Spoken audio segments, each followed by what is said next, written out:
Ah, là, on voit qu'Apple s'est plié à la loi du wokisme.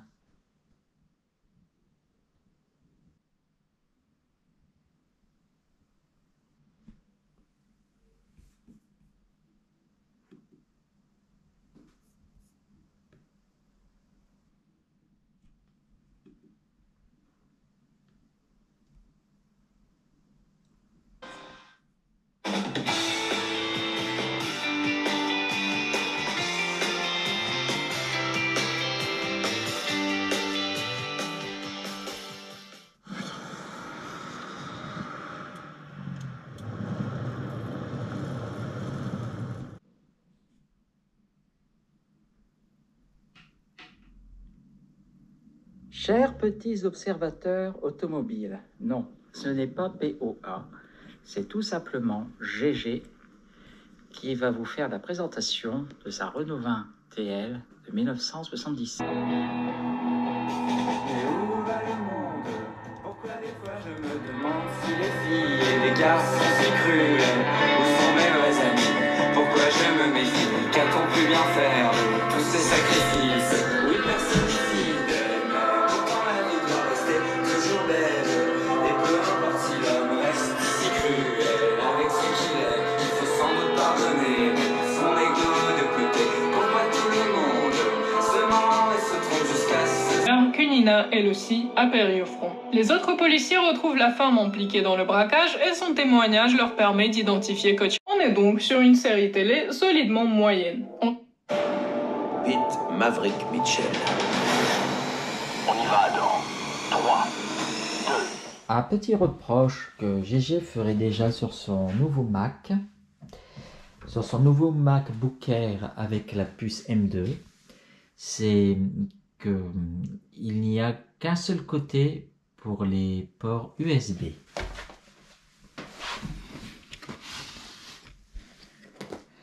Port USB qui est conforme à la réglementation européenne et oblige pour les anciens à utiliser cet adaptateur. Par exemple, pour cet ancien disque dur externe,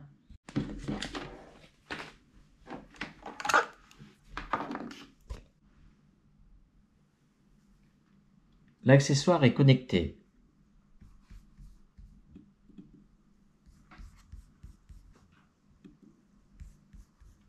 Parfait, tout y est.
À présent, GG va brancher son vieil iPhone SE.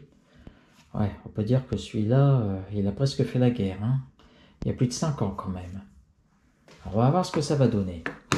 Alors, j'oublie pas l'adaptateur, étant donné les nouvelles prises USB.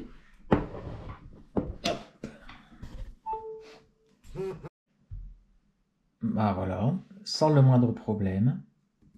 Il reconnaît l'iPhone, et d'ailleurs beaucoup plus facilement que mon ancien Mac. Il commence à galérer là-dessus. Alors, il n'y a plus qu'à importer.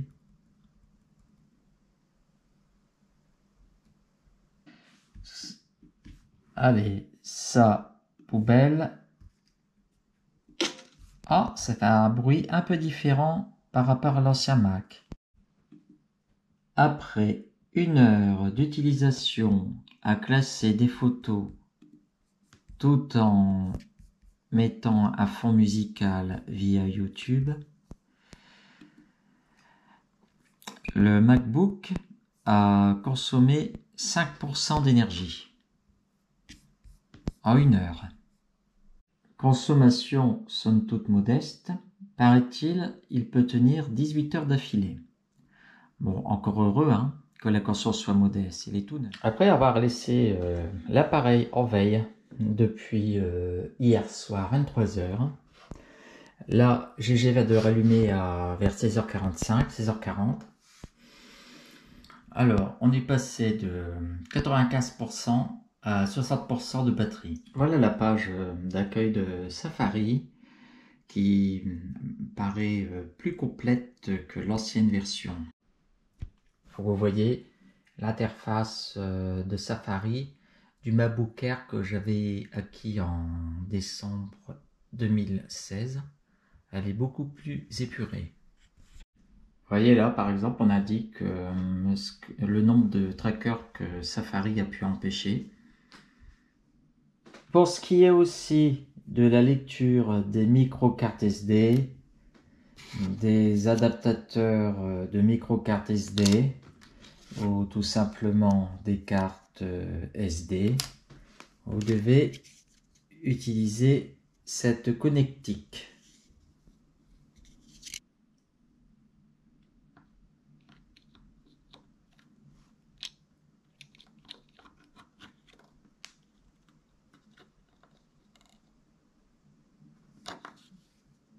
Par exemple, pour la micro SD,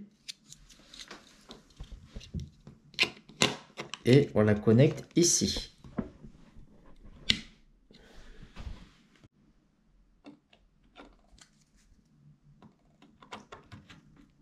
La SD dans ce support.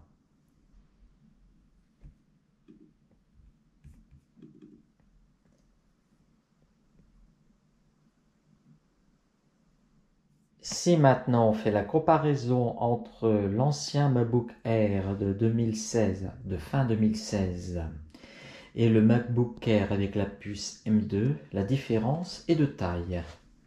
L'ancien appareil est non seulement plus gros, non, il est plus large. Il est plus large dans l'ensemble.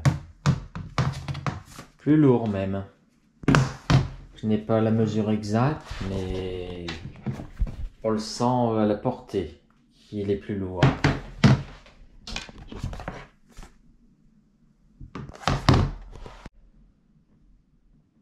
L'ancien MacBook Air, il est toujours aussi vaillant. Après plus de 7 ans de fonctionnement.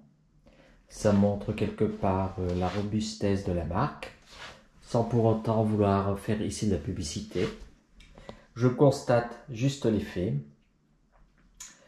Bon, on voit évidemment que le MacBook Air de droite paraît beaucoup plus rudimentaire.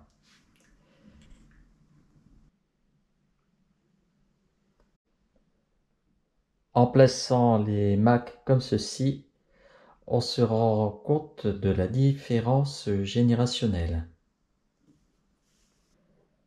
Pour le nouveau MacBook Air avec la puce M2, on a une dimension de 30 cm et demi en longueur sur une largeur de 21 cm et demi.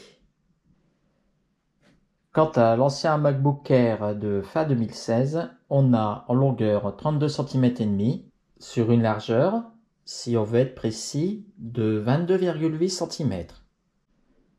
En ce qui concerne l'épaisseur, on dirait que de façon générale, elle est sensiblement la même, bien que l'ancien paraisse moins épais à cause de sa configuration, comme ça, là, ici, là, en incliné.